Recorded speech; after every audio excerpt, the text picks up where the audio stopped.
Praise the Lord. ഇന്ന് പകൽക്കാലത്തെ ധ്യാനത്തിനായിട്ട് നഹൂം പ്രവചനം 2-ാം അധ്യായം അതിന്റെ 1-ാമത്തെ വാക്യം ഇങ്ങനെയാണ് പറയുന്നത്: സംഹാരകൻ നിനക്കെതിരെ കയറി വരുന്നു, കോട്ട കാത്തുകൊള്ളുക, വഴി സൂക്ഷിച്ചു കൊള്ളുക. എന്നെ ശ്രദ്ധിക്കുന്ന വാത്സല്യ സഹോദരങ്ങളെ, ഇന്നത്തെ പകൽക്കാലത്തെ നമ്മുടെ യാത്രയിൽ ദൈവത്തിന്റെ പരിശുദ്ധാത്മാവ് നമ്മെ ഓർപ്പിക്കുന്നു, നമ്മുടെ യാത്രയിൽ ഒരു സംഹാരകൻ നമുക്കെതിരെ കയറി വരുന്നു. നമ്മളെല്ലാവരും ഒരു വിശ്വാസ യാത്രയിലാണ്. യേശുവിനെ അറിഞ്ഞ ദൈവമക്കൾ വിശ്വാസത്തോടെ കനാൻ നാട്ടിലേക്ക്, അർത്ഥാൽ സ്വർഗനാട്ടിലേക്കുള്ള യാത്രാ പ്രയാണത്തിലാണ്. എന്നാൽ നമ്മുടെ വഴിയാത്രയിൽ നമ്മെ തകർത്ത് കളയത്തക്ക നിലയിൽ ശത്രു പദ്ധതികൾ ഒരുക്കി അവൻ കയറി വരുന്നു എന്നാണ് ദൈവാലോചനയെ ഓർപ്പിക്കുന്നത്. അതുകൊണ്ട് നാം ചെയ്യേണ്ടത് എന്താണ്? ഒന്ന്, നാം കാത്തുകൊള്ളണം. എന്താ? കോട്ട കാത്തുകൊള്ളണം.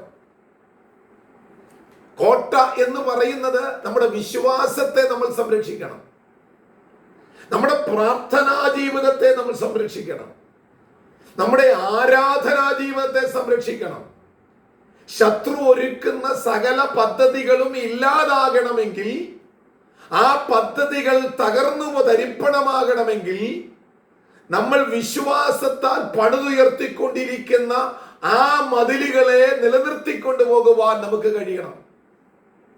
പ്രാർത്ഥനയാകുന്ന മതിൽ ഇടിഞ്ഞു പോകാതെ നാം കാത്തുകൊള്ളണം. ആരാധനയാകുന്ന മതിലുകൾ ഇടിഞ്ഞു പോകാതെ നാം കാത്തുകൊള്ളണം. ഉപവാസമാകുന്ന മതിലുകൾ ഇടിഞ്ഞു പോകാതെ നാം കാത്തുകൊള്ളണം.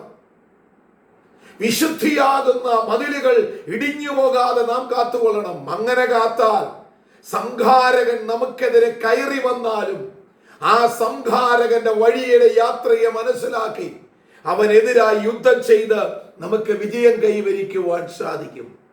അപ്പോൾ ഇന്ന് പകൽക്കാലം നമുക്കെതിരായി കയറി വരുന്ന സകല സംഹാരകനിൽ നിന്നും രക്ഷപ്പെടുവാൻ പരിശുദ്ധാത്മാവ് നൽകുന്ന ഒരു പ്രധാന ദൂത്: ദൈവത്താൽ നീ പണിയുന്ന കോട്ട നീ കാത്തുകൊള്ളണം. 2, വഴി നീ സൂക്ഷിച്ചോണം.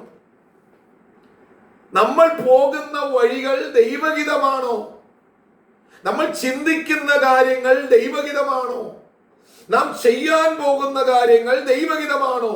അർത്ഥാൽ ദൈവിക വഴിയുടെ ആലോചന അനുസരിച്ചാണോ ഞാൻ ഇന്ന് പകൽക്കാലം യാത്ര ചെയ്യുവാൻ ആഗ്രഹിക്കുന്നത്? അങ്ങനെയെങ്കിൽ നമ്മുടെ വഴിയെ സൂക്ഷിച്ച് മുൻപോട്ട് പോയാൽ സംഹാരകനെതിരെ നമുക്ക് വിജയം കൈവരിപ്പാൻ സാധിക്കും.